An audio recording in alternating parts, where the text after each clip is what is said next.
Hi, 91, your choice for hip-hop and R&B soul. Hello there. Once again, we are here for another episode of Hampton Rose Voices. I am Khilo, sitting in for DJ Illmatic Beats. He is a busy, busy man, but, you know, I am here. And I also am here with very special guest experts. I have Sheeba Mcleoud here. She's the Community Service Outreach Coordinator of the H.E.R shelter, H.E.R. And that is an acronym, and I'm going to let her tell us what that stands for. But before she does, I also have our very special and dear friend of the show, Vanessa Caldwell-Jenkins, doctor, okay? Thank you. She is the director of the NSU Counseling Center, and she actually, her expertise is in domestic violence and relationships. So she is well endowed in this subject. Hello, ladies. Hello. How are you doing today? Fantastic. Awesome. Thank you for being here. I really appreciate it. I think this topic sometimes can be taboo, and then other times, you know, some people really don't want to get help, or they don't even know that they need help. Mm-hmm. So I think it was very important to do this show, and I really appreciate you ladies being here to offer help. Yeah. Thank you for having me. No problem. So can you tell me what H.E.R, the H.E.R shelter, what H.E.R stands for, Sheeba? Yes, it stands for Help and Emergency Response. Awesome. And you know, for the safety of the people that are in that shelter, they don't put their address out, but they are located here locally in the Hampton Roads area. Okay, so let's go ahead and get started, ladies. And then once again, Hampton Roads Voices, you guys already know, listening audience, that you can call in with any questions, comments, concerns. This program is for you. It is for you. We want to hear your voices, me as a host and the guest experts. We're just here to help you. So call in 757-823-9110. If you have any questions, please call in, because this can actually save a life today. Yeah. So yes, 823-9110. Let's go ahead and hop right into the program here. You know, it may seem odd to some ladies. However, you know, many victims may not know that they're actually victims. And they may not know that because the abuse isn't physical. Can you describe some signs one can use to recognize if he or she is indeed in an unhealthy, domestically violent situation? Either one of you can start. Okay. Well, one of the signs is your partner constantly criticizing you or putting you down, especially in public. Another thing is just it can be financial abuse as well. You could work, but your paycheck constantly has to go to your partner. It could be isolation. That's a big thing in domestic violence. Even if they aren't physically hitting you yet, just isolating you from your support system and the people that would normally be there for you. And also, too, to piggyback on what Sheeba was saying, is also looking at that whole piece of control. One of the things I find so interesting is when you get slow walked in and don't even know you're in there. Before you know it, it's like, you know, she wants to go hang with her girlfriends, and he says, "Oh, I was ready to take us out. You know, we're going to hang out tonight." And then she says, "Oh, okay." And then it was like, "Oh, guess what? I want to go out with my friends to dinner. Oh, I was going to take you out." Before you know it, you haven't seen your friends nor your family in over a month. So you kind of slow walk you in, and then don't realize it's almost now you're a hostage. Wow, that's a really good point, because me myself, I don't know all the signs of domestic violence. I just think right off the bat, physical. Yeah, he's hitting you, and you can kind of see it right off the top. So I think that's a really good point, Dr. Jenkins, when you say you kind of ease into it, and he's not he's not going to be a monster at first. Right. So yeah, that's a really good point. And that's why the guy may deny that he's not in a domestic with her. I don't hit her. But we're not thinking about just the physical. It's the whole gamut of emotional, psychological, and verbal. And those are the things that they don't feel is domestic violence. Yeah. But it is. And I just would like to add one thing. Please. To expand on the word domestic, we now use the word intimate partner violence, because it doesn't have to just happen in the household. This type of abuse can happen anywhere. Intimate partner violence. Yes, ma'am. Okay, that's good to know, because it doesn't have to happen in the home, right? Because you can be dating someone, you guys don't live together, and he's still Yeah. you know, Abusive, controlling, all of those things. Gotcha. And I think that kind of goes with, you know, college students and all that good stuff. And we'll get into that later. But that's a really good point to have, especially with younger people, like myself, who may not be living with your boyfriend or your girlfriend, but you are indeed getting abused. Hampton Roads Voices, this episode is called There's Help. And there is help in a way to get out of your, either domestic or intimate partner violent situation. Please call us right now, 823-9110, if you have any questions for Sheeba Mcleoud. She's the Community Services Outreach Coordinator of the H.E.R Shelter, or for Dr. Vanessa Caldwell-Jenkins. She's the Director of NSU Counseling Center. All right, so the taboo, so all these taboos, is that a man can actually be a victim of a domestic or intimate partner violent situation. But that's not expected often, you know, because we just don't think. Right. So why would an abused man find it difficult to seek help? I would say that first the man has to make sense of the fact that he is being abused, and that we have to remove the stigma of, oh, this can't happen to a man. A lot of times when men are physically abused, they are embarrassed because the way our society is set up is not set up for the man to be the one that is abused. So they are less likely to reach out for help. But I do want to tell the men out there that are experiencing that, at our shelter and many other shelters here in the area, we service men just as much as we service women. Every service that we have available is available to men, with the exception of in-house shelters. So we will pay for you to be in a hotel for a few nights until we can get you into a safe space. That is awesome. Mm-hmm. That's really good to know. Yeah. So why, Dr. Caldwell-Jenkins, if you could just chime in, why do you think a man would be embarrassed to seek help if he's being abused?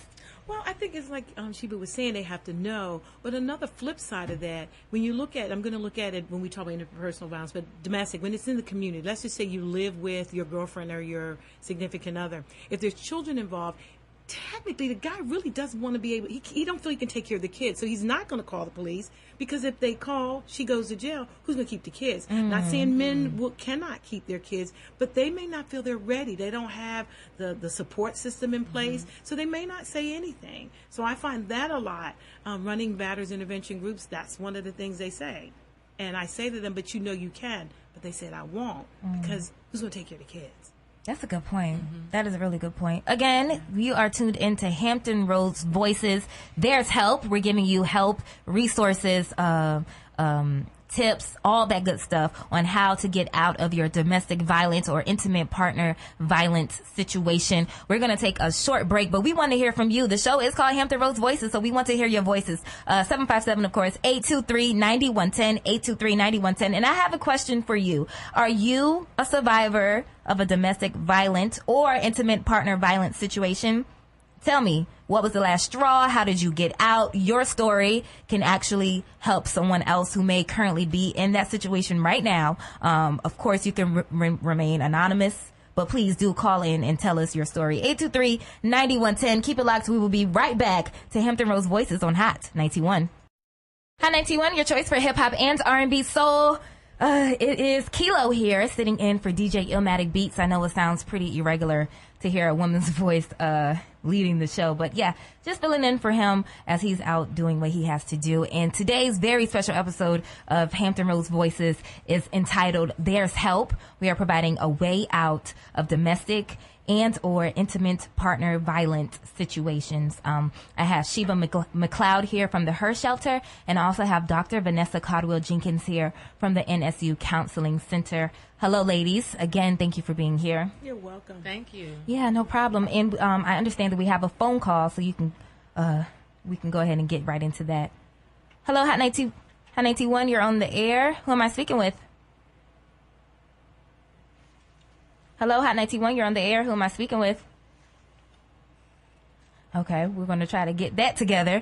So, ladies, before we got off the air, we were speaking about men being victims of abuse and how it may be embarrassing for him or, just taboo of him to seek help and things of that nature. So, for those men who are in abusive relationships, what are some specific tips or any advice that you can give him that is tailored, just for him? I mean, I hate to have gender-based advice, but for the man, if you can give him anything, what would it be?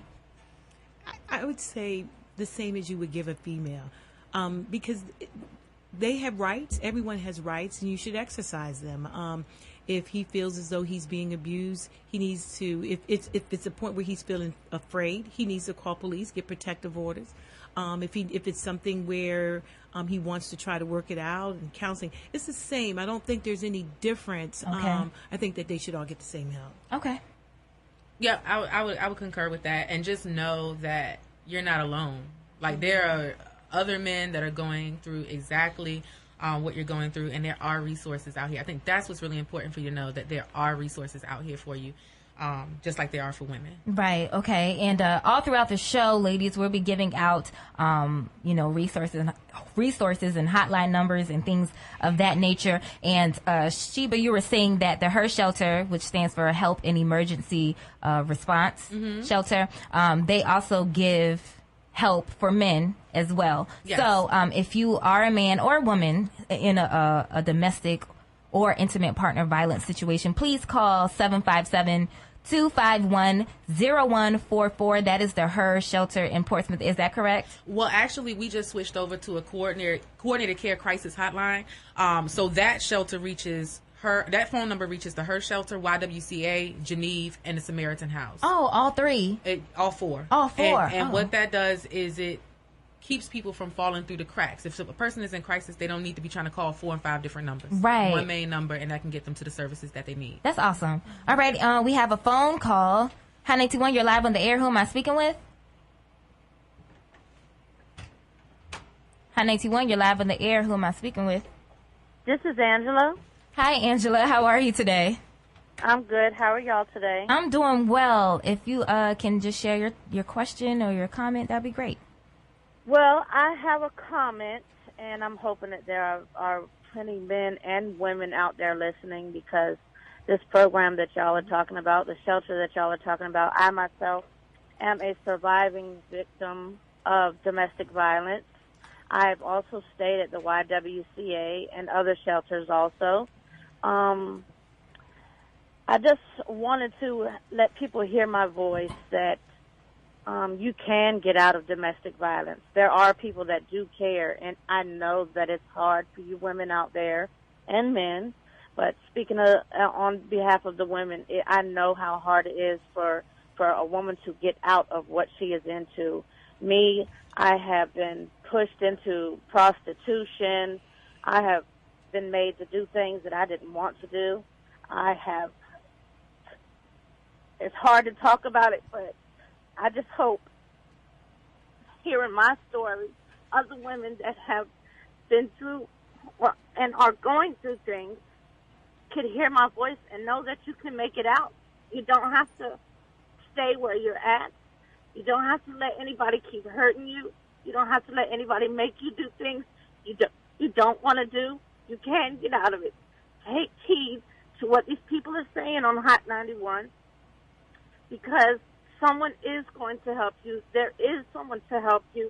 Even though God has all of our backs, there are people here placed on earth, just like these women are doing out here for us right now on Hot 91, reaching out for us women and men out here. I just need these women out here to take heed. Reach out, because these women on 91 are reaching out for us and women like us to pull us out of the situations that we do not want to be in. And I could go on and on. Thank you so much. If you don't mind, can I ask you a question on how did you get the help and how did you get out of your situation? I was found on the side of the road, naked, knocked out, my face crushed, my head crushed. I was comatose. I was pistol whipped and left in the middle of Virginia Beach Boulevard for someone to find me. Thank you. God sent somebody to find me. But had they not found me, I wouldn't be here making this phone call right now. And once I came to and was able to come out the hospital, and after surgery, after all of that, I found help in shelters. And right now, I'm living the life I would never thought I would ever live. I have my children. I have a good job. I have the best man in the world. I have God. I smile every day. My smile don't look like it used to anymore. But I'm here, and it's help out here. So these women out here, if you're listening, just reach out. Call this number that they just gave us, 823, what is it? 9110. 9110. Just even if you're a man and you're going through something, there's women out here that'll help you men. Just reach your hand out. Get out of the situation that you are in. I thank you so much. Thank you so much for sharing your story. Honestly, it took a lot of courage for you to call in and to share something like that, but I'm pretty sure that story may touch, if it touches at least one person and get somebody help. I'm hoping it does. Yes, that's beautiful. Thank you so much for sharing your story. And I commend you for your strength because you made it this far, so your best days are ahead of you. All right. You be blessed, okay? Hello? Alrighty. All right. Yes. This is what this show is all about, getting you the help that you need. And even though we do want to hear your story, if you have survived it, we want you to get help first. So, please call this hotline number. It puts you in touch with 4 different shelters and resources locally located here in the Hampton Roads area that can get you the help that you need. 757-251-0144. 251-0144. That is the hotline to get you help. But if you are a survivor of domestic violence or intimate partner violence and you want to share your story and help someone, please do so. 757-823-9110, 823-9110. Call us and share your story of survival.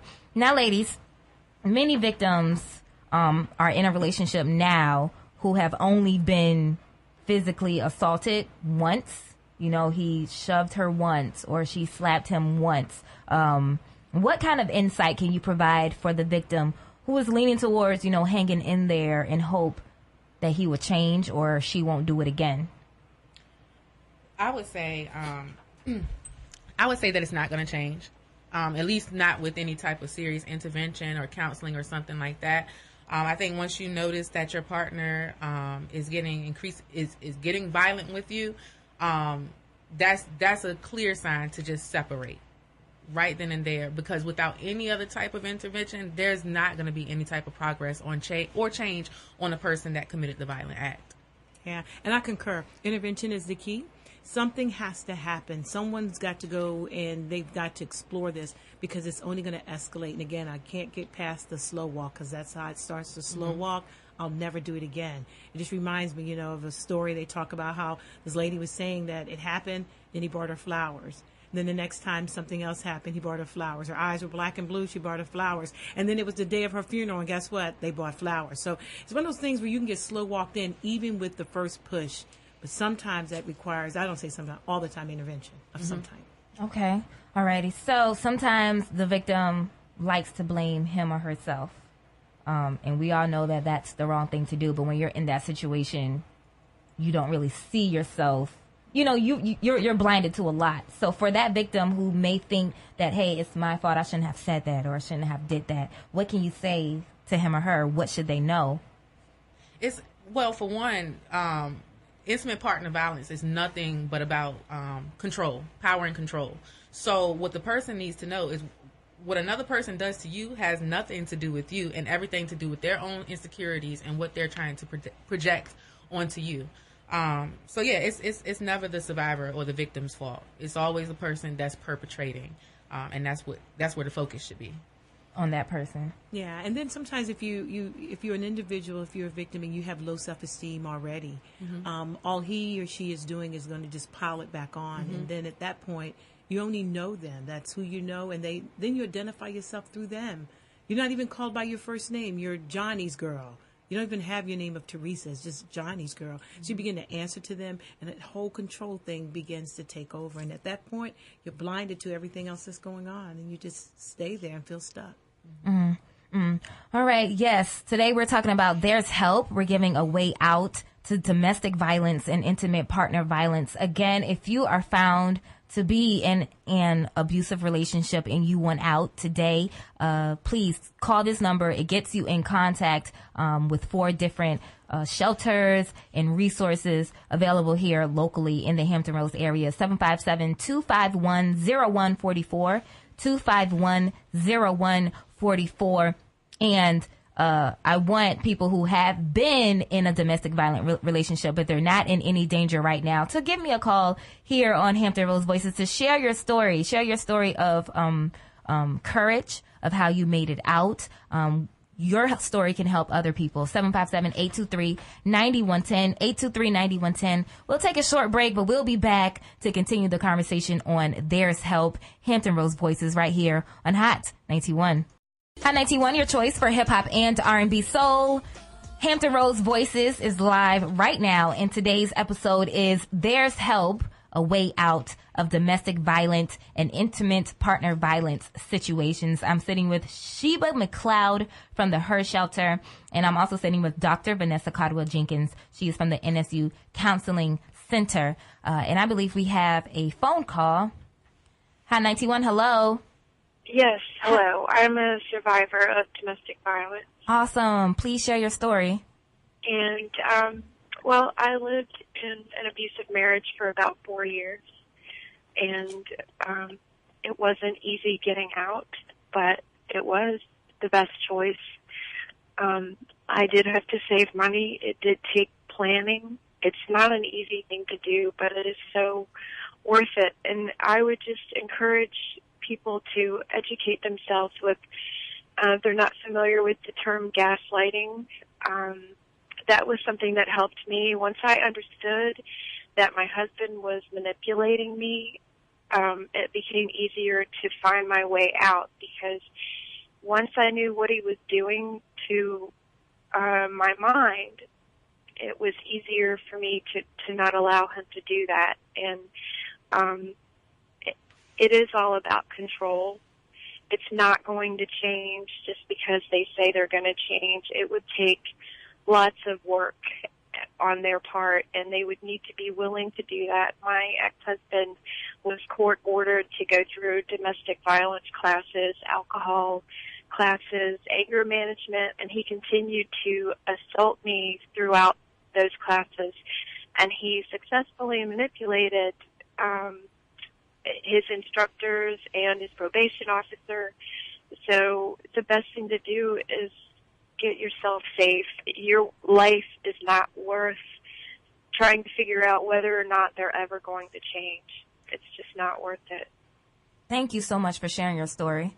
Thank you. Thank you. Yes, thank you. Thank you. Yes. Please continue to be safe and have a blessed one.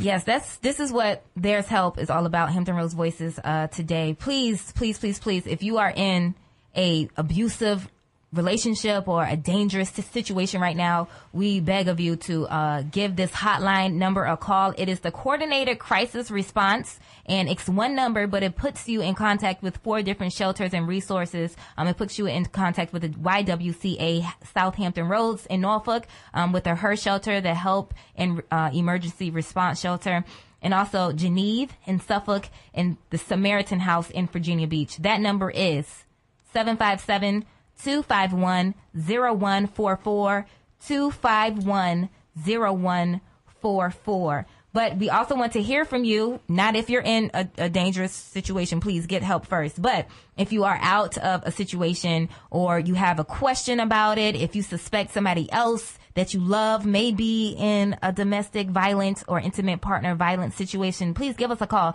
823-9110, 823-9110. Now, ladies, we heard from our latest caller that he was actually in classes and he was getting help. For the victim who believes that she or he can positively change his partner or her partner to do the right thing, or she can kind of push him in the right direction into getting help, what can you say to him or her?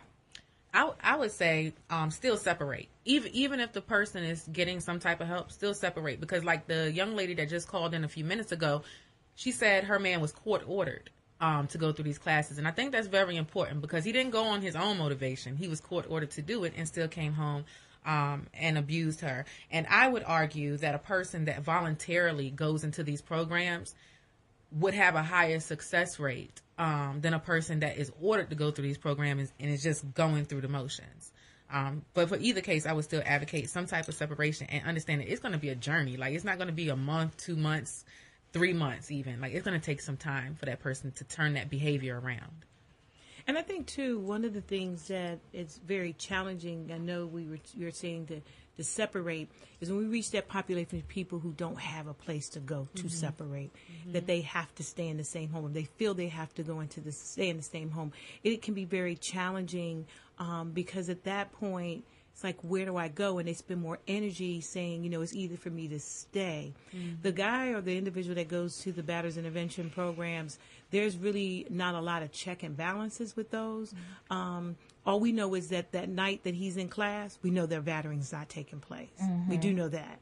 But I think that when he's missing for class, I think it should be responsibility of the person providing that service to check in with the individual. But then it's a catch-22 because if you call home and she tells you he's battering her again, then what do you do as a provider? But then the lethality of her can rise because if you confront him, then he's like, why did you call? So it's just such a very complex issue to deal with when you're dealing with, he's in group and you want to know what's going on. Her safety's there. She wants to tell you, and then it heightens her lethality if she goes back and says something. But Thank you. We have a caller on the phone. Hi, 91. Hello? Hi. Hi, yes. Can you share your comment? Yeah, I years ago was in an abusive relationship, and I thought that I could change the man, and I stayed with him for years and years, and he never seemed to got it. Always, I would say to his friends, you need to tell, this dude that what he's doing isn't normal. And I just wanted to say that any women that think that, they might be in a committed relationship, they need to try to stay, they need to make it work. The man might not, or the other person might not understand the severity or the degree of what they're doing, and reaching out and going and getting help and taking off for a while and doing what you need to do to take care of yourself might be the thing to kick it into this person's head, like, wow, what I'm doing is really, really bad. It's not okay. Thank you so much. Yeah. Thank you. Yes, that is a point. That is definitely a point. So, ladies, I'm sorry, before we get back to our guest, if you want to share, if you've been out of a domestic violence or intimate partner violent situation, we want to hear from you. We want you to share your story. Please don't be afraid. That is if you are currently out of danger. But even if you are in a safe place right now and you want to speak to Dr. Caldwell-Jenkins, or if you want to speak to Sheeba from the H.E.R shelter and you want to ask questions on how can I get out, how can I get help, you're more than welcome. But I would suggest that you call 911 or you call this particular number for the coordinated crisis response to get help. That number is 251-0144.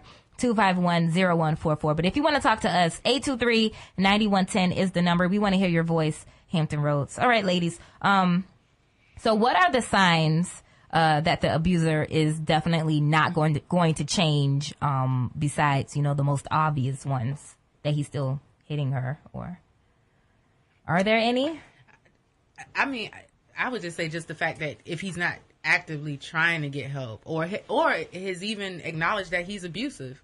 Some guys think that that's just the way to be. I'm the head of the household. This is what I get to do. So the acknowledgement that it is abusive, I think, is like the first step. And I think, too, that, sometimes, particularly if it's a lot of battering or hitting that's been going on, and then that piece stops, but the emotional and verbal continues, it's a sign there it's not going to change. You just stop one thing and increase and heighten the other. Can you give us some signs of emotional abuse? Because that can be tricky to spot, especially if you're in love. So can you give us some clear tell signs that this is emotional abuse? The man or the woman has never laid a hand on you, but this is emotional abuse. I guess constantly putting you down, making you feel less than who you are, and everything you do is just not acceptable. It's just making you feel bad constantly. And when you find that you are happy sometime and miserable most of the time, that's a sign. If your spouse or your significant other is not building you up, but tearing you down, and every time you want to speak, you don't feel you can because you don't have a voice. They speak for you.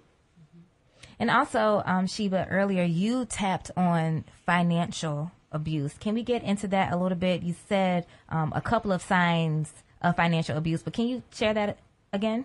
Well, sure. I just know that a lot of times, a lot of the women that end up coming through our shelter, you know, they don't know how to budget.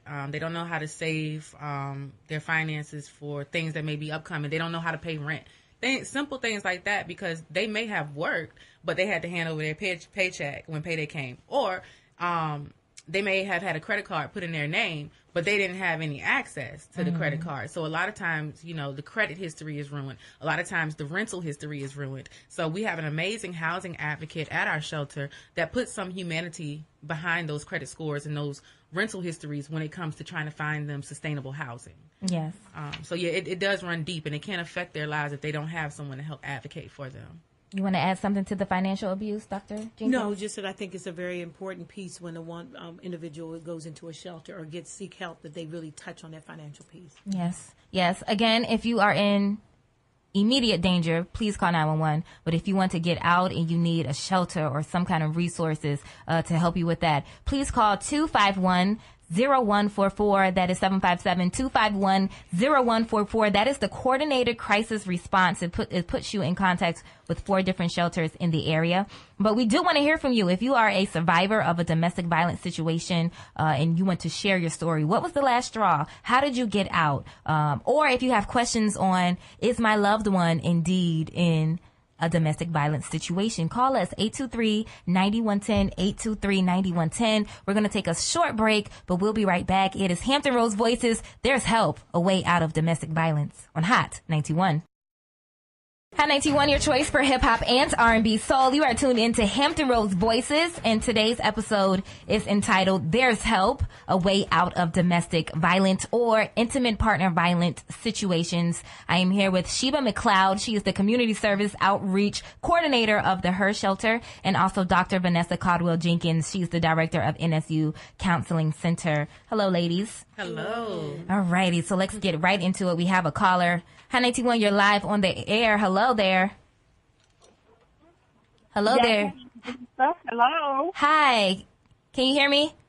Yes. Okay, hi. Hi there. Can you share your story? You're live on the air. Yes, ma'am. I was in a domestic situation. When I met the man, my daughter was 4 years old. She witnessed a lot of it, and I ended up having 2 other children with him. And my last straw, it was a really hard road. When somebody puts you down all the time and you feel you have no self-worth, it can really take you to the point where you want to commit suicide. And just so happened, I met this gentleman, and he was there for me. He made sure that everything was fine with me and my children. I still went back to the other guy. I ended up moving from New Jersey with my children, and when I got down here to Virginia, he acted a fool on me, and the last straw, he pushed me down a flight of stairs in front of my children, and he broke my arm. And when I realized that he was never going to change, he was who he was, and I had to get out. And when I got out, I stayed out. And I'm telling all the women out there, if you have a support system that's going to help you, you just can't keep coming back and forth. So when you get out, stay out. No matter what he says to you, no matter how nice he want to be, because that circle going to start all over again. And I right now enjoy my life. All 3 of my children are grown. They're prosperous. I did get married, and I'm with someone who loves me as well as my children. Good for you. It's beautiful. You deserve it. Thank you so much for calling in and sharing your story. I really appreciate it. Thank you. All righty. We also have another call. Let's go ahead and get that other call. Hello, you're live on the air. Hello? Hello, Hot 91, you're live on the air. Hello. Hi. Yes. Can you share your comment, please? How are you?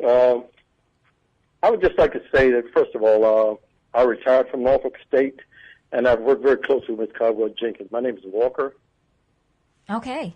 And I'm a consultant for the Office of Violence Against Women.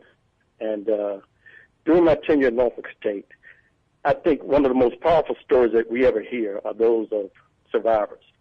I think that as a result of, like the lady that just got off the air, who has shared that her story, these stories need to be told, because not only for the survivors, but for ladies who are going to be introduced to that behavior, men with these narcissistic personalities who can present themselves in one way, and as soon as they acquire the relationship with our young queens, they are going to change. And the signs that are out there are not always there before the battering starts, because the men are charming you, they're saying things to you to make you feel good. But women really need to look at the signs as far as these narcissistic personalities where men are introducing themselves in one way, and when you pull back the curtain, you find out that you're with someone who is totally opposite of your values, have no ethics, and are taking advantage of these women out here. As an African-American male, I find it essential not only to travel the country and consult on these types of issues, but young men need to see men like me, because we grew up in the different generations of a learned behavior, thinking the way our fathers raised us and treated our parents, that those days are far gone, that the leaders of our country right now are women, and that we need to preserve that. So I would like to say that as part of the efforts, and I did not hear the entire program, but as far as the efforts of getting support, it is essential to do that. But it's equally as essential for the ladies who are survivors to tell the story and never exhaust their efforts, because that can be the real answer to the cure, is that if you share the story, and you can share your success rate, and sometimes you have to share your failures, but share your stories, because it will impact. And if you have been battered before, you know, it's going to be tough for you to start a relationship. Share it with the new man that you're with, so that they can understand that that's a behavior that you will not tolerate. Don't let them learn that you've been through something after they start to abuse you again. Thank you. Thank you so much for your comment, sir. Thank you. Yes, we do have other calls, but right before we hop into another one, just a reminder that if you are currently in a situation that you find to be abusive and you want to get out but don't know how to get out, or if you need a shelter or what have you, we encourage you to please call this number, 757-251-0144. It is 251-0144, and that is the coordinated crisis response. It puts you in contact with four different shelters or resources here on the south side of Hampton Roads. Also, if you are in Hampton or Newport News or somewhere close to Hampton and you need help, Transitions is a shelter, right, Sheeba? Yes. A shelter in Hampton that can help you out. That number for my Peninsula people, 757-722-2261. 722-2261. But if you want to call into this radio show and share your story, please do so. You will remain anonymous. You are safe here. But like the brother just said, you sharing your story not only empowers other people, but it empowers you. You know, you can tell that story of strength. 757-823-9110, 823-9110. We have a caller on the phone. Hi, 921, you're live on the air. Who am I speaking with? This is Denise.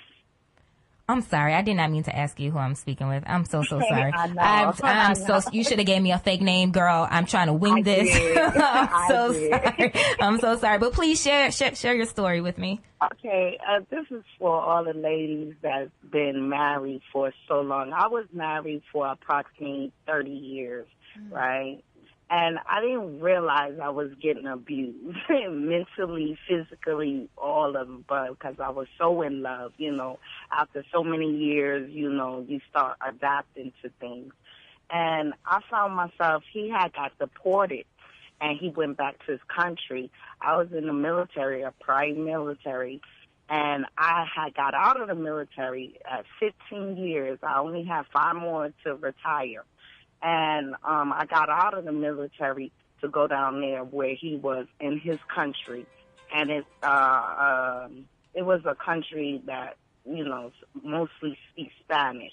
And down there, I found that a lot of men down there, they are really male chauvinists, and they don't care. You know, the women do what they're told, and that's it. And they could do whatever they want, and, you know, the rest is history, right? So I went down there not knowing this, and, you know, to be with my husband because whatever, we've been together for so long and everything.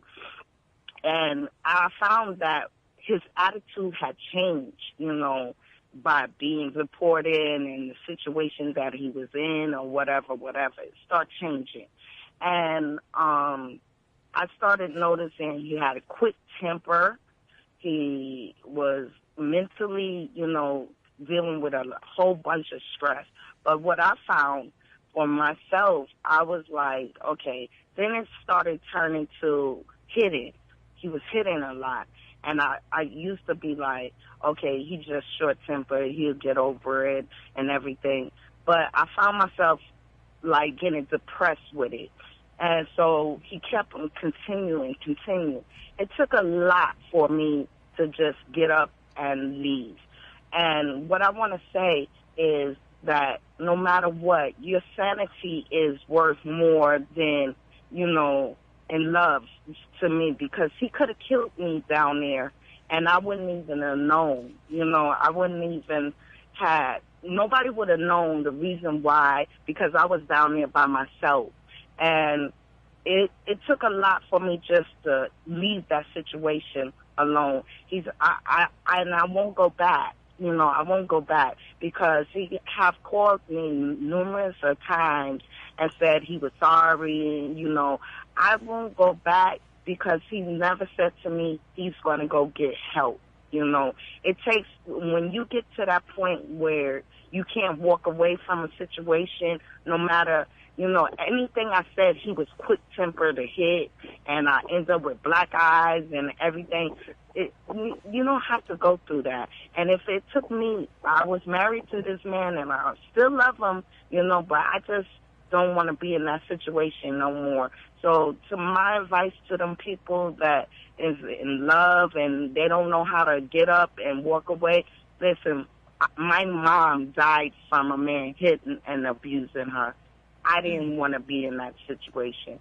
So my advice to all the ladies that's been married for a long time and you're starting to go through things with your husband or your spouse, to leave, because it killed my mom. So I don't want to go through that.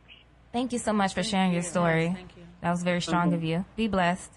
High 91, there's help, a way out of domestic violence, Hampton Roads Voices. That is what you are tuned into. We're going to take a short break, but we're going to get right back to the phone lines. I have Sheeba Mcleoud here. She's from the H.E.R shelter, and I have Dr. Vanessa Caldwell-Jenkins. She's from the NSU Counseling Center. We're giving you more help. We're giving you more resources coming up here in a bit. So please keep it locked. It's Hot 91. Hot 91, your choice for hip-hop and R&B soul. You're tuned into Hampton Roads Voices, and tonight's episode is There's Help, a way out of domestic violence or intimate partner violence, relationships, situations, what have you. We are giving you help here, starting with this hotline number. This number that I am about to give you is the Coordinated Crisis Response phone number. It puts you in contact with 4 different shelters or places that you can go to seek help, to live on the south side of Hampton Roads. That phone number is 251-0144. Again, 757-251-0144, and that puts you in contact with the YWCA Southampton Roads in Norfolk, the H.E.R shelter, Help and Emergency Response Shelter, the Geneve in Suffolk, and the Samaritan House in Virginia Beach. Also, I do have a phone number for you for anybody that may be on the peninsula, Hampton or Newport News or Yorktown, anywhere over there. It is Transitions. That is a shelter in Hampton. That phone number is 757-722-2261, 722-2261. But I also want to hear from you, Hampton Roads. Share your voice if you've been in an abusive relationship and you are out, you are safe, you want to share your story, please do so. That can save a life tonight. 757-823-9110, 823-9110. And I am sitting here with Sheeba Mcleoud. She's a community services outreach coordinator of the H.E.R shelter, and also Dr. Vanessa Caldwell-Jenkins. She's the director of the NSU Counseling Center. Thank you, ladies, for being here. Thank you. Thank you. And we have a caller on the phone. We're going to go ahead and put that caller through. Hi, 91, you're live on the air. Hello. Hi. Hi, yes. Please share your story. I was listening to the stories, and I'm not in a domestic relationship, but abusive relationship, but listening to the stories, I was younger when I was in this relationship, so I didn't realize how abusive it was until after we separated. We didn't break up, but he got locked up. But it would be times like we would argue and he would put his hands on me, or, like he didn't punch me, but he would hit me. And it was like, I'm a big girl, so I could take it, but I didn't like it. And it was like when I would talk about leaving, like he would get upset, he would try to take my keys, he would threaten me, and it's like I would even get even after he got locked up, like, he would find ways to get in contact with me. He'll get his family members to call me. Like, he'll give me ultimatums. And I changed my number so I don't have to deal with that anymore. But it's just, it's really scary how real that is. Mm-hmm. So thank you for sharing your story. I really appreciate it. Yeah, like it's always a way out. Like you just gotta stay strong. Like the lady said, like once you get out of it, however you get out of it, just don't go back. Like do whatever you can. Yeah. Yes. Thank you for sharing. Thank you. So when we were off the air, we were speaking about not only does it affect the victim who is in an abusive relationship, but it affects her children, if she has children, if they have children, or if he has children. How can, in that situation, and the mother gets out or the father gets out and the children are out of that abusive relationship, what's next for the daughter, for the son? What's next for those children? Or what should be next, I guess, is the better question. Now, when you say the children, you mean at the time of that incident? Because if, in fact, when I was working at Department of Social Services, I was over the unit for investigations when they went out on the child abuse case, and if it was domestic violence, they called me. And you try to get services as much as possible, but it's so complex, again, because once if the father is the abuser and or whoever's the abuser, and one has to go and they get locked up, you have the children there, and then I think they become the silent ones. We just don't do too much with them until they're older. Then they get in their own dating relationships at 14 and 15 years old, and then she's a victim, he's an abuser, and then what? Services may be put in place for her, but then what happens to him? Because he will be in a relationship with someone, and it seems like it's not until he's locked up the services are in place for him. So it kind of not balanced out too well. Yeah, I'd agree with that. That's why I'm thankful that the H.E.R shelter, we have a comprehensive children's program. So male or female, when the children come in, they are assessed mentally, physically, and emotionally. And based on that assessment, there is a plan made for each child tailored to them and their own progress. That's very important. And it's also something that I think, if it's not already in some schools, it should be in all schools, healthy relationships. They do touch on bullying in school, but I think they really need to touch on relationships, because intimate partner violence, that's a cyclical thing. If you're a child and you're witnessing that, as both of you have acknowledged, you're more likely to become a perpetrator or a survivor of that. So that's a good point. We do have a caller on the air. Hi, 91, you're live on the air. Hello. Hi. Hi. Please share your story or your comment. Okay. This kind of takes me way back with my mom and my dad. I was really a daddy's girl, but I never knew that my mom and my dad were going through anything, because I heard them argue, but I'd never seen any hits fights, nothing like that. Until one day, my dad was an alcoholic, and my mom had just had enough. And he came home. He was abusive. He struck her, and my mother went off. And I'm going to say this on air. She whipped his tail and kicked him out. Mm-hmm. And I was crying. I was upset because that's my daddy. And why are you doing this to my daddy? Not understanding that he was an alcoholic and he was just drunk and she just had enough. But she wiped my tears away and told me, never, ever let a man hit you, ever. Mm-hmm. Time goes on. I'm about to get married. I didn't look at the signs. My husband's father was very abusive to my mother-in-law. He told me all these stories about how he would beat her up. But I never really thought he would do it to me. And I shared my story with him as a child. I married this man. He was military, and we moved away. He started to, and I had a 5-year-old daughter that wasn't his daughter.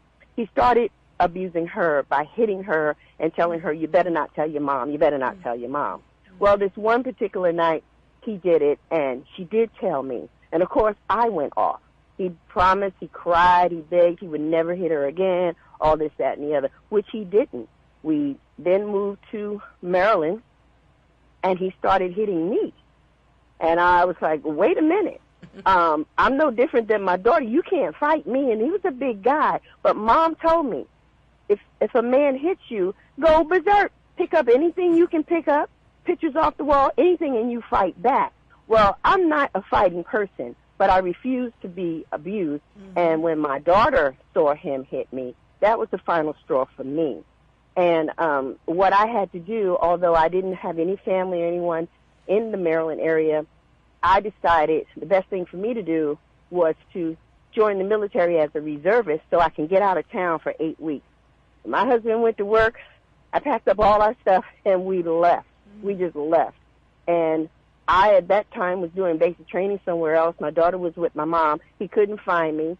And when I came back, we got our own apartment, and we just lived our life. My husband saw me several times, so it wouldn't stop me for fear that I might defend myself. And so after a year went by and I asked for a divorce, he told me no. He didn't want to give me a divorce. I'm not coming back to this abusive relationship because if you've done it once or twice, you're going to continue to do it. And I wasn't willing to have it.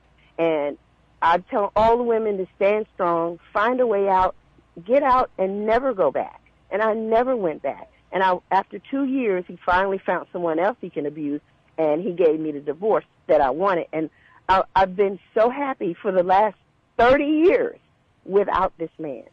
Good for you. You know, and without the abuse. And my daughter, now that she's an adult, thanks me for that and said, Mommy, I will never let a man hit me because I know what you went through. And Grandma told you not to let anybody hit you, and you didn't do it. So we have to protect our children, and we have to show them, especially girls, that we're not willing to be beat up by anyone, let alone your husband.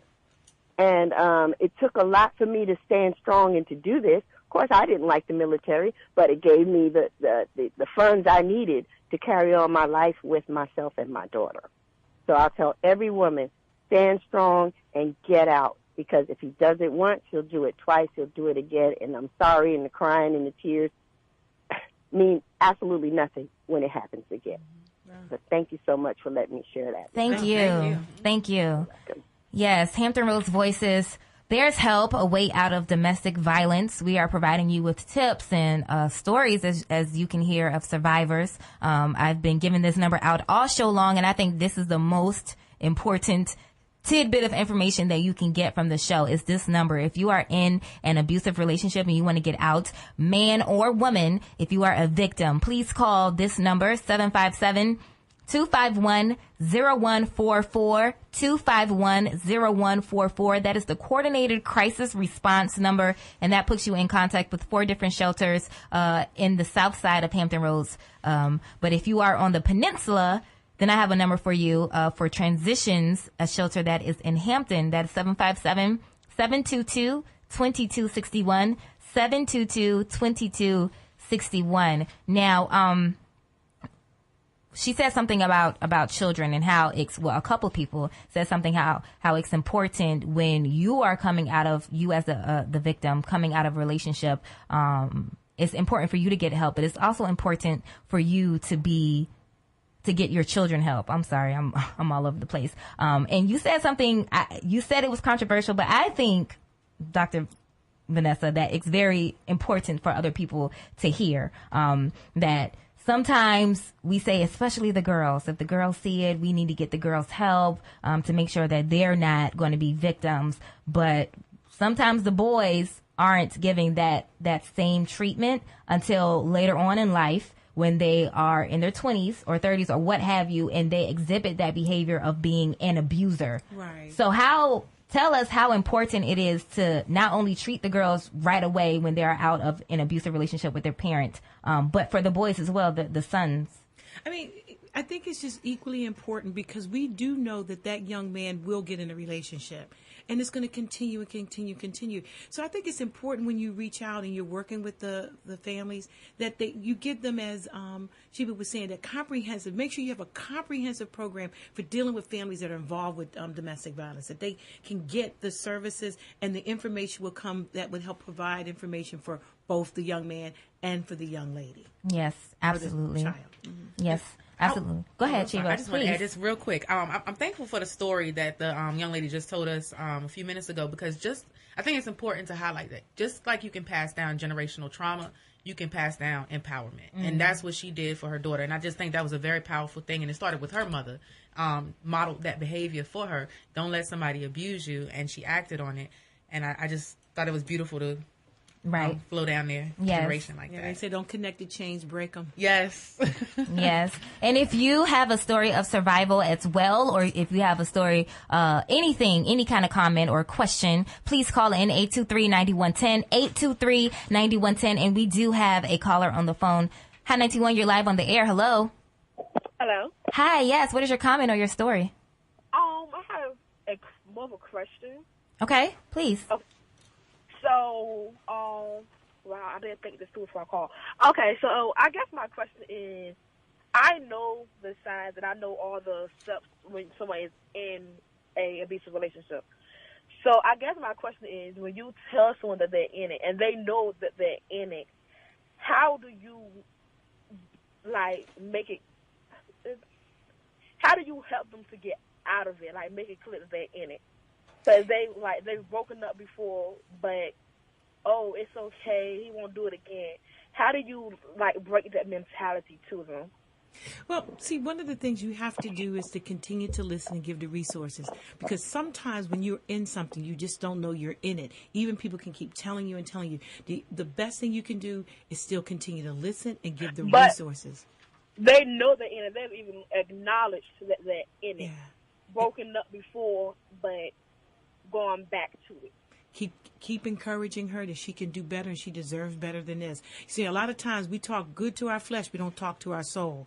You follow me? So that soul on the outside of her is being taken care of all day long. But the internal is your voice saying to her, you're better than this. You need this. You need to get out. But a lot of times we don't do a good job of that. So you continue to be the good friend and keep speaking to her internally on getting out, your betterness, because her self-esteem is low and you need to water with all the water and seeds that you can. Keep telling her she's a good person. She's a beautiful person until she begins to believe it. And eventually, trust me, she will walk out. But don't tell her she's stupid for staying, you're dumb. It just flattens the flower and it won't bloom. Continue to put drops of seeds of water in her soul by telling her you're better than that. Look, you're beautiful. You can do this on your own. Continue to say that to her, and that's the best thing you can do to get her to come out. Yes, I totally agree with that. And what I would say to you is that it's good that you're around. Just stay supportive, as Dr. Jenkins was saying. And also, I think it's good that she's still in contact with you. A lot of times, people still aren't even in contact with their friends. So even the fact that she acknowledges it, that she is in an abusive relationship, you have to realize that people still love their abusers. And unfortunately, sometimes that's what keeps them in that situation, among other things, financial reasons. There's so many reasons why people stay. And I think it's also important to note A lot of times friends and family from the outside wonder, well, why are you staying? Why won't you leave? For one, the cycle of abuse, it starts with a seduction and a breakdown of your self-esteem.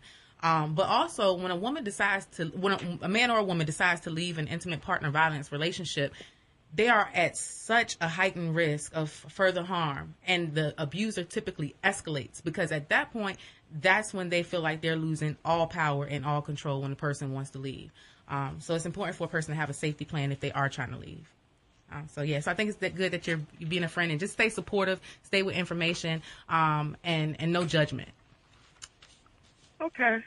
All right. Thank you. Thank you for calling in. I think that question is very, very relevant. And before we get into our other calls, just really quick, both of you guys, if there is a friend who knows or suspects that their friend is in an abusive relationship, what can they do? And they still have that contact, which I think you said, Sheeba, that's very special, that they still have that contact with their friends or with their loved one. What can they do for that friend while they still have contact? Continue to speak good to them. I mean, and keep saying to them, there's a place you can go. I'll go with you. Just be supportive and encouraging. I think what happens a lot of times, we get frustrated and we say, you stupid for being there. Or maybe you should just figure it out on your own. And it's sad, because what happened, that victim will still stay stuck to their best friend. So while they do, continue to speak to them internally. We just don't do a good job at that. I think we get frustrated after the second go back, and it's like, you're just so stupid. Continue and says, well, I may not understand it, but you are beautiful. You need to call this number. Go with me. Try to spend as much time with them as possible. Yeah. Okay. And to kind of piggyback on that, because we do have callers, but what if they don't really know, and they, as in the friend, who thinks that the other friend is in an abusive relationship? How can they tiptoe into it or ask, or, if they don't know for sure? You mean if the friend doesn't know for sure? If the friend doesn't know for sure. Just some hypotheticals, just okay. say, I noticed the other night we were over to so-and-so's house, and I noticed how he grabbed you. You okay with that? How long has that been going on? Is that something y'all do on the regular? And then they would start to, but don't go in bashing first, because you might need some clarity as to what you saw, and kind of almost slow walk into the conversation and say, I noticed he did this. Is that happening all the time? You look kind of sad. Is everything okay? And if they build trust, they'll start sharing with you. Yeah. Awesome. All right, let's get back to these phone lines. Hi, 91, you're live on the air. Hello. Hello. Hi there. Can you share your story or your comment? Yes. I entered into this relationship when I was 21. Within about 6 months, I became pregnant. And we did not, have any issues at all. Whenever we would argue, it'd be like just having a normal conversation with anybody, someone, instead of like screaming and arguing. So, the beginning of our relationship, even though we were already pregnant, it was amazing. And it wasn't until we got pregnant with our second child that any like domestic violence had happened. So that we're about 2 years in at this point, and the day after we found out that I was pregnant again, I don't know what happened, but he beat the crap out of me. And I ended up calling the police. And when they got there, I was literally bleeding from my eyebrow into my eye, and I could not see. And they arrested me. I had of course, I'm pregnant at the time, and I have my oldest with me, and I'm locked upstairs in my house, in my room. And of course, they encountered him first because I was locked in the room. I don't know what occurred. But I ended up being arrested for that. Of course, I left. When I left the courthouse, of course, I took my child. And listening to my 1-year-old daughter cry every night for her father broke me down. And so I went back. He's always been a drinker, so it's not something that's ever been a problem before. But as many people have said before, once it happens that first time, it will happen again if you stay. I ended up going back to him 7 times, and each time I left was because he had put his hands on me. And when I finally made the decision to leave, it was because I woke up one day and said, I don't want to be scared anymore. I don't want to wake up and be fearful. I don't want to have to walk on eggshells. I don't want to have to wonder about something that may have happened last week, 2 weeks ago, a month ago that pissed him off. I don't want him to decide he wants to drink tonight or remember something that I did and piss him off. Like I've literally been drugged out of my bed in the middle of the night sleeping and have no clue what's going on. His mother has been in town visiting and has had to come get him off me. And once you get out, no matter how badly if you have children, don't worry about them crying. What they just don't understand at that moment, and they're gonna be in so much more trouble, be in so much more later on dealing with that. Like, you have to separate yourself from it. Like, I really love this guy. Like, I do still love him, but my safety, my daughters, both of them, their safety is above that. I've literally I've been choked with one hand while he's lifting my child by her hair in my other face and shaking her at me. Like, once it happens, it will happen again. Just get out, stay out, find a family member, somebody. If you have friends, let them know. Let somebody know. Always have a safe place to go. I literally burned all my bridges with my family going into this relationship, and everybody would warn me in the beginning, hey, watch out, watch out, watch out. I don't like how he's isolating you from everyone. I don't like how he's isolating you from your friends. I don't like how he's isolating you from your family. And I will always go to bat for him. I will immediately be defensive because I'm like, I love him, and I know he cares for me. I understand you guys don't see it the same way I do, and I was stuck in that mind of nobody's going to understand my relationship like I do. Nobody's in my relationship. But when you're in that relationship, you have those rose-colored glasses on, those rose-tinted glasses. You cannot see clearly. You have to get out and stay out in order to be objective, in order to weigh all the options to make the best decision. And that's all I have to say is get out, stay out, and then think about it. Do not try to make that decision as far as, oh, I'm going to leave or, oh, I'm going to stay while you're in that. Even if you have to take a break for a week, whatever it is, get out and stay out. And make that decision. Of course, there are people who do change. There are men and women who do change after this. But once they're comfortable doing it and they know you will come back, they will do it when they want to. Thank you so much for sharing your story in this comment. I think a lot of people could really benefit from that. So thank you. Thank you. Mm-hmm. And we also have one more call. Yes. Hi, 91, you're live on the air. Hello. Is this me? Hi, hello? yes. Okay, hi. Hi. Hi, hello to everyone. Hi. Hello to all the past callers sharing your stories. I myself have been in too many abusive relationships, and physical, mental, something that I want to impart, that studying it really changed the value of myself, is gaslighting. How this doesn't start with being pushed, or it doesn't start with, horrible things. It starts with circumventing someone else's reality. When they start telling you, no, don't wear that you're showing too much clothing, or that makes you look this way or that way, or why would you like that? The stuff you like is stupid. The music you like is stupid. Once you meet somebody who does not celebrate every single aspect of you, you are going down a dangerous road, because they will get in your head and they will make you believe that you are not worthy of the happiness that you bring yourself.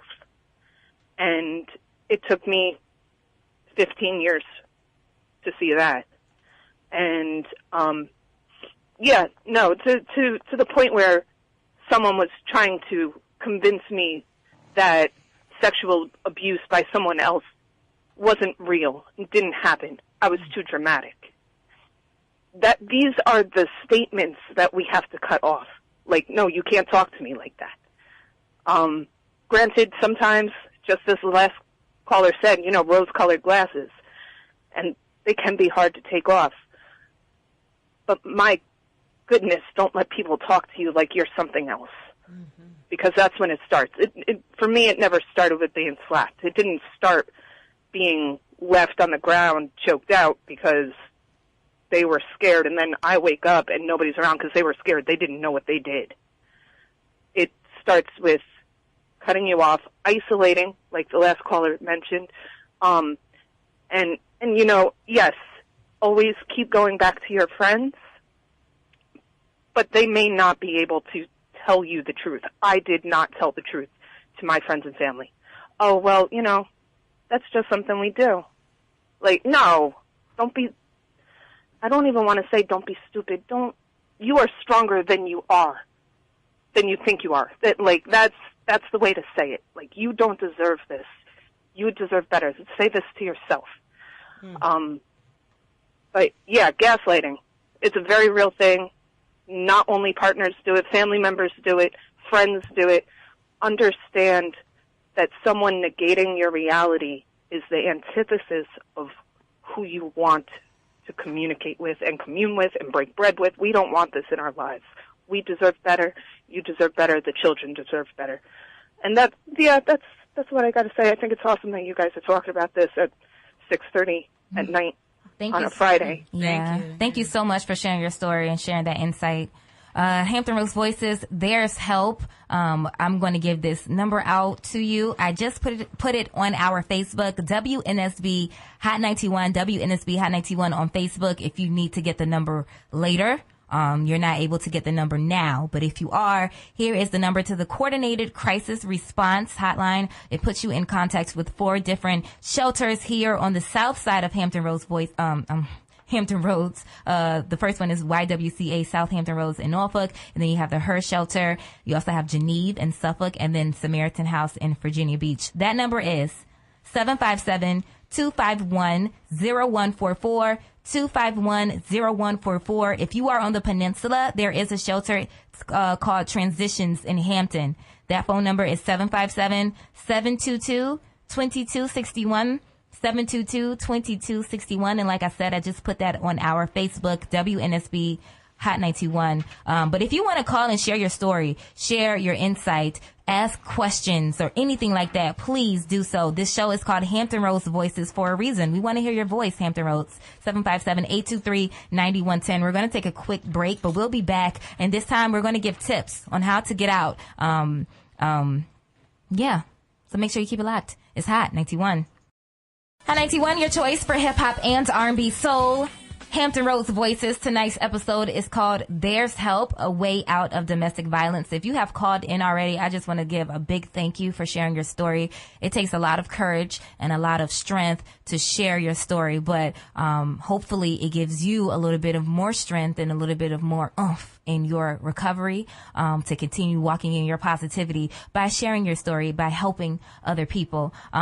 If you want to call in and share your story, or if you have questions or insight or what have you, please do. 823-9110, 823-9110.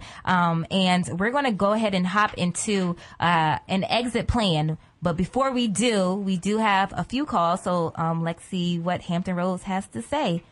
Hot 91, you are live on the air. Hello.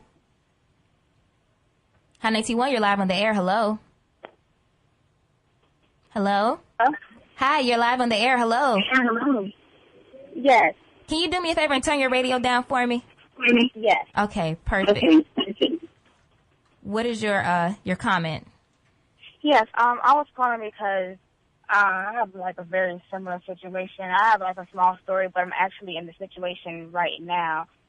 Me and my husband have been married for 5 years, but we've been together for about 10 years. And my story is kind of similar to the other caller's story, like pretty much as far as him isolating me from my friends and family. All my friends trying to warn me about him based off of the signs that they see of him being very aggressive. And pretty much after our second child, right now I have a 2-year-old and a 3-year-old. But things got worse as far as him choking me and putting his hands on me. And, you know, me kept coming back because I just felt like, you know, I didn't want to leave due to financial we're doing because we have 2 kids together. I didn't think I could do it by myself, and I didn't want my kids growing up without a father. But now I'm in a situation where I can't take it anymore. I can't continue to do it. And then on top of that, you know, he's got caught cheating, and he make me feel like it's all my fault because I'm not being a good wife. I'm not being the person that he thinks I should be. We separated, and things got worse after he separated because, like you said, he felt like he lost control and he started doing things like, I'm not helping you with the kids anymore. I'm not giving you any more money. You figure things out. He retaliated because I took my vehicle away from him, and he keyed my vehicle, and he put VITC-H on all big letters on all 4 sides of my vehicle. And at that point, I was very scared because I did not know how much more what he would be capable of doing to me. So I went and got a protective order that night. And I have court with him on Monday, and I'm just going back and forth with myself as far as okay, I'm actively military. Do I want to continue this protective order against my husband? Because right now he's fighting me for custody for the kids. And if I pursue this protective order, the judge is saying, okay, well, what are your means of him seeing his kids? Because he's not abusive towards the kids, it's just towards you. So I'm like stuck in the middle, like, okay, if I do this protective order for a year or 2 years, then what's my situation as far as him being able to see the kids? I don't know what to do, because I do feel like I need to protect myself at this point, but I don't know what else. I don't know what to do as far as him seeing his kids, but not being able to be around me. One of the things, this is Dr. Jenkins H.E.R. One of the things, if I were you, I would ask the judge if there could be supervised visitation. Someone that would serve as the person to oversee the supervision of the visitation. I mean, because again, the judge may say he's not harming them, but again, that we don't know if it will happen. So I would just suggest I would fight for this thing all the way to the end. I would not give it second thought, because again, as we have said over and over, and you've heard the caller say, it will repeat itself and repeat itself. I would express my concern to the court. No, Your Honor, he's not. But at the same time, I don't know if the kids have witnessed it, but they've witnessed it. They're there. I think it's important that they get supervised visitation and say it like that, because you don't want to continue on in an abusive relationship. And you say to the judge, and I don't want it to go back home just so he can be with his children, because that's more damage there because they're witnessing it. I would just ask for supervised visitation. Yep. Is that something that they can award to the state, or because my concern is I am active duty military, and I am supposed to be leaving the state in 3 months to transfer to another duty station. So he's fighting me because he don't want me to take the kids out of the state. Well, so, that's something I would talk to the judge about. Do you have an attorney? No, because I can't afford an attorney. I would explain that to the court, that you are in the military, and that you want the kids to travel with you, but you're willing to do something reasonable for visitation, but you want it supervised.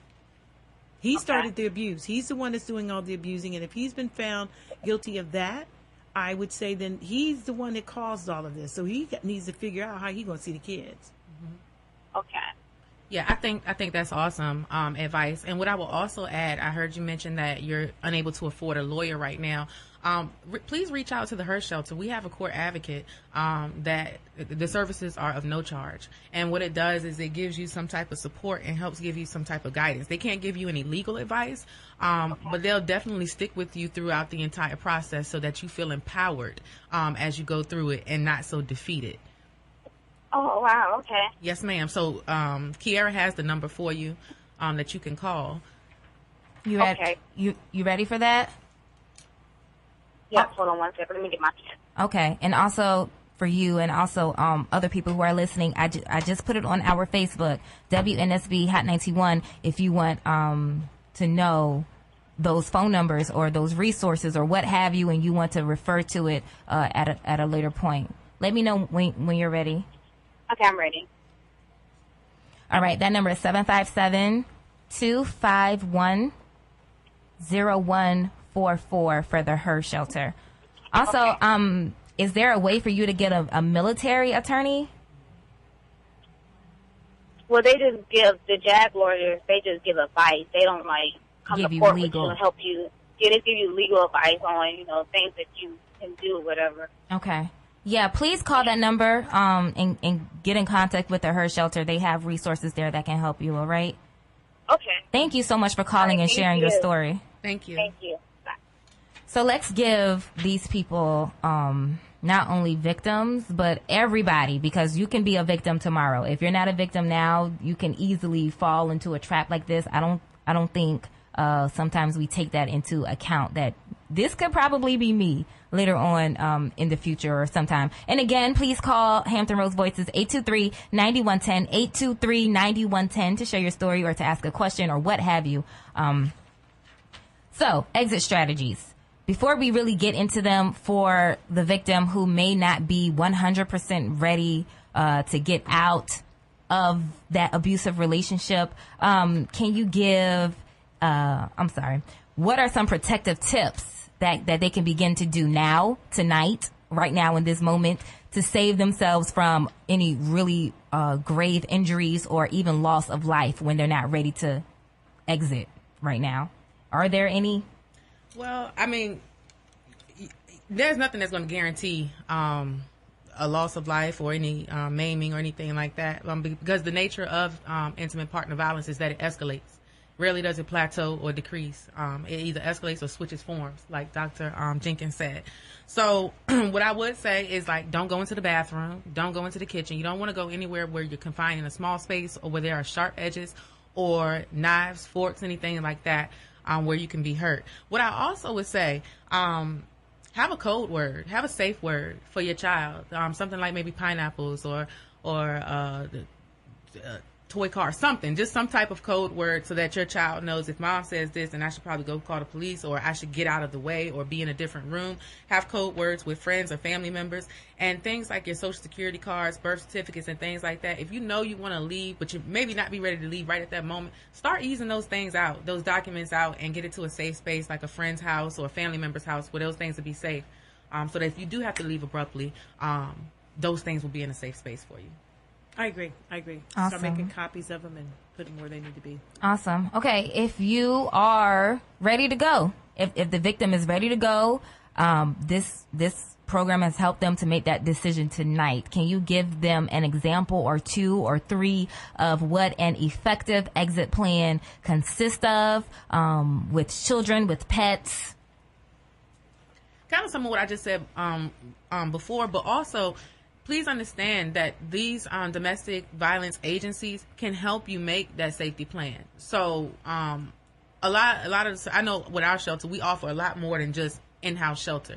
Like, you can literally call us if you notice that your partner is escalating. You can call to get some type of help or look for warning signs. But also, you can call to get a safety plan. So someone can help you write that out over the phone to see what it is that you need to do. Because again, like I mentioned, once you leave that relationship, you are in the most danger.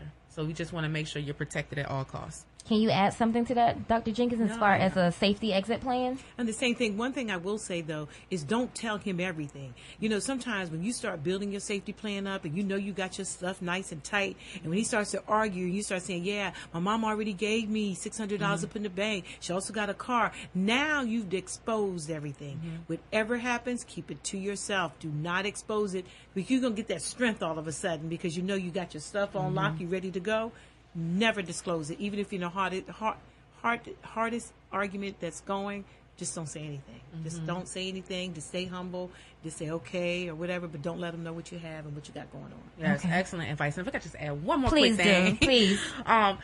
If your significant other is at work all the time, so at work, the times that he or she is at work will probably be the best time to leave. But if you have a partner that's around all the time, you may want to coincide that leaving with a doctor's appointment or a vet appointment or something like that, so that you have a legit reason, quote unquote legit reason, to be out of the house, and you could coordinate your escape around that.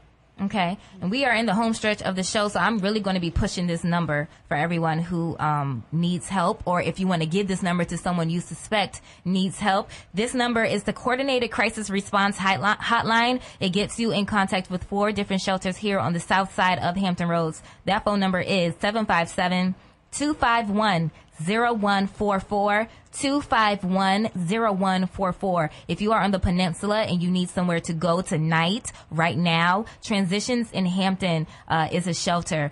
Please call 757-722-2261, 722-2261. So when he or she has a great exit plan, and they are, made it to the crisis or the emergency shelter, what next? What can they expect next? Because I think that's what really stops some victims, is that, okay, once I get there, what next?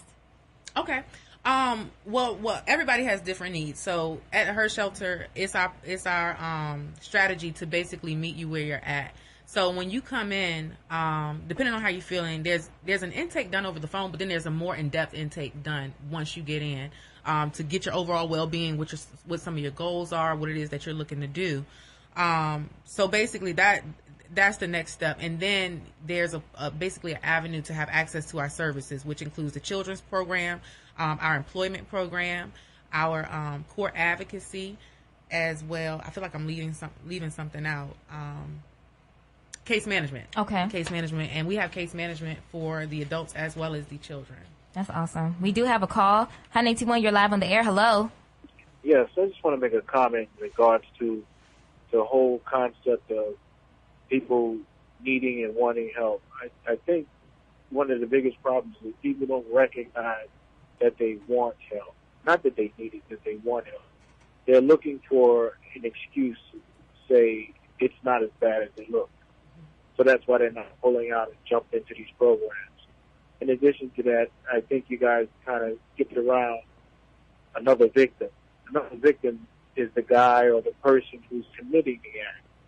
Because in some instances, it may not be what is perceived to be an abusive act. It just, because of this program, they interpret it as an abusive act. And then they start sending them to all these programs. Now you kind of put a family at risk of being split up, and you've created an avenue for the weaker part to kind of, work the system so they, okay, I got someone to call if you act up, you better stay in line.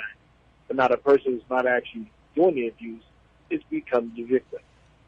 All right? And the final thing is, in most instances, it's a lack of self-esteem, like was said earlier.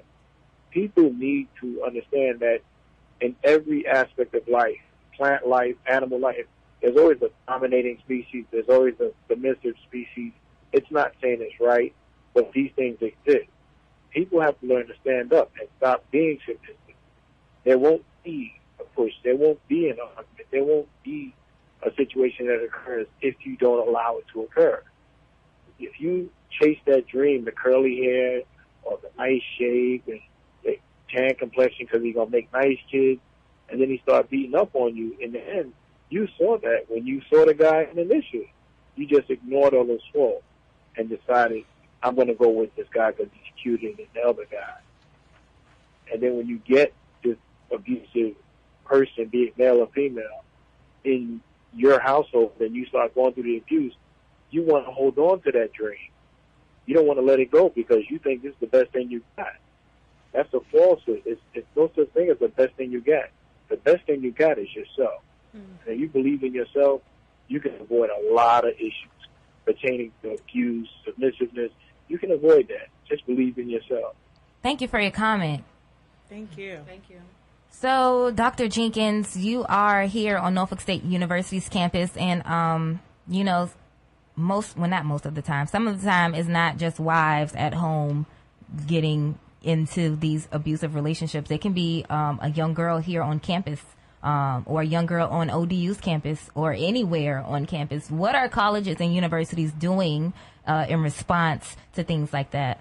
Well, right now, there's the whole topic of Title IX, and as it addresses dating violence, domestic violence, sexual assault, and stalking.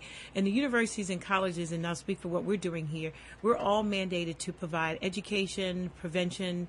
Also, there's investigations that are done as well, because one of the things we have to do is investigate, need to find out what the root of it is and get it to stop. And then we provide services for the two that are involved. So there's a whole process that's got to take place, and it's a federal mandate that we have to. But we're seeing an increase, not just Norfolk State, but all across the country. Colleges and universities are seeing an increase in dating violence amongst college students. Yes, and since this is Norfolk State University's public broadcasting, all Spartans, we do encourage you, please go to the NSU Counseling Center. That is why they're there, for you to get help. Please don't be embarrassed. She's here and she's waiting. Also, if you're not a student, there are resources out there available for you. Before I give out this number, to Sheeba, if you can tell us a website that they can probably go to or something like that for the H.E.R shelter. Sure. www.her.shelter, that's H.E.R shelter.com. And there's also a safety tab up there. If you so happen to be trying to go on the website with your abuser around, where you can quickly exit it, and it'll take you to like a generic page. Okay, awesome. Do you have a direct number for you if they want to get in contact with you as far as at the H.E.R shelter? Yes. If you would like to get in contact with me, and I just want to say really quickly, my role as the Community Services Outreach Coordinator is to basically focus on underserved populations. So more specifically, African American and LGBTQ. We want to connect and wrap our services around you all that would not typically contact our hotline or think that you could receive services from us. So you can reach me at 757-485-1073, and you can also email me, Sheeba, SHEEB as in boy, A, at hershelter.com. And Dr. Vanessa Caldwell-Jenkins, if you can give our Spartans a number or a way to reach you at the NSU Counseling Center. Yeah, we serve all students, LGBTQ, all students on campus, and you can reach us at 757-823-8173, and you can call me, email me directly at vcjenkins@nsu.edu. Okay.